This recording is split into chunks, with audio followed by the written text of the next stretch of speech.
மக்களே, welcome to Delhi talk. So இனிமேல் நாளைக்கு ப்ரோமோ வந்ததுக்கு அப்புறம் தான் மீட் பண்ணுறேன்னு சொன்னேன். என்ன நடுவில் வந்துட்டீங்கன்னு கேட்காதீங்க. நடுவில் இப்போ ஒரு குட்டி அப்டேட் வந்துச்சு. ஸோ அதை ஷேர் பண்ணலாம் அப்படின்னு சொல்லிட்டு தான். ஃபியூ டேஸ் பேக் நீங்கள் எல்லாரும் பார்த்துருப்பீங்க. நம்ம காற்றுக்கென வேலை சீரியலில் நம்ம ஹீரோடைய சூர்யா சாரோடைய ஃப்ரெண்டாக சீனோ ரோலில் ஆக்ட் பண்ணியிருப்பாங்க. ஆக்டர் ஹரிஷ்ன்றவங்க. இவங்க இதுக்கு முன்னாடி கிரிக்கெட் டீமில் தான் இருந்தாங்க. அதுவும் இந்தியன் கிரிக்கெட் டீமில் இருந்திருக்காங்க.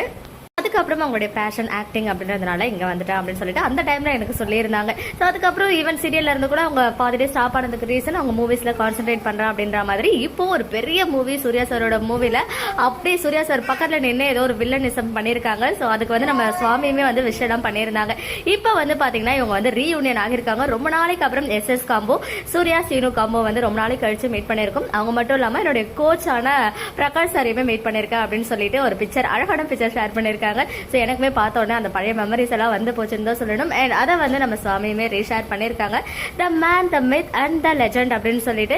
ஸோ மேன் வந்து சுவாமியை மென்ஷன் பண்ணியிருக்காங்க. மித் நடுவில் இருக்கவர், லெஜண்ட் வந்து இந்த சைடில் இருக்கவரை வந்து மென்ஷன் பண்ணியிருக்காரு போல. என்னுடைய பார்வைக்கு அப்படிதான் தெரிஞ்சிச்சு. ரொம்பவே பியூட்டிஃபுல்லான ஒரு ரீயூனியன்.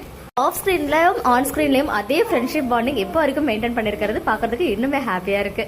ஓகே மக்களே, நெக்ஸ்ட் வீடியோல மீட் பண்றேன். எக்ஸ்க்ளூசிவ் அப்டேட்ஸ்க்கு மறக்காம நம்ம யூடியூப் சேனலை சப்ஸ்கிரைப் பண்ணிக்கோங்க.